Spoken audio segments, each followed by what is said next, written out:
partage l'avis de Madame Moiti.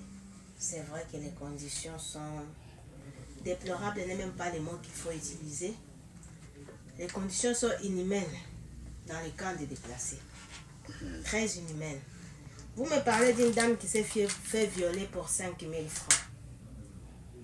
Mais je ne sais pas s'il faut parler de violence. Il y en a qui se donnent pour moins que ça. Les sexes de survie, c'est comme ça que les humanités rappellent. Ouais. Il y en a qui s'en donnent à la prostitution dans les camps pour moins que ça.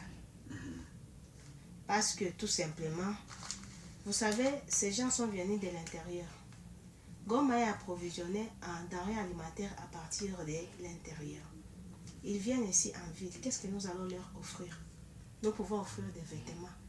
Mais il n'est pas sûr que nous puissions trouver la nourriture à leur offrir. Puisque c'est de chez eux que venait la nourriture.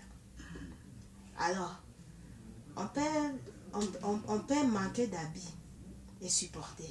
Mais la nourriture, il est difficile de supporter.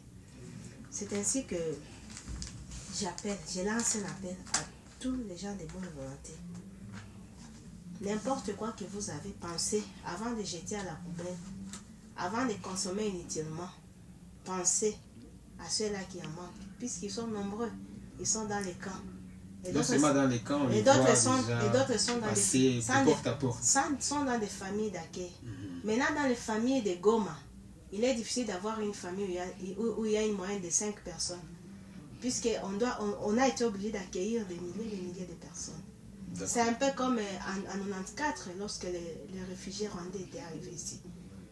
Il était difficile de trouver une famille sans un invité rwandais, sans un sujet rwandais dedans. Tellement ils étaient nombreux. Donc, on n'avait même pas à demander. C'était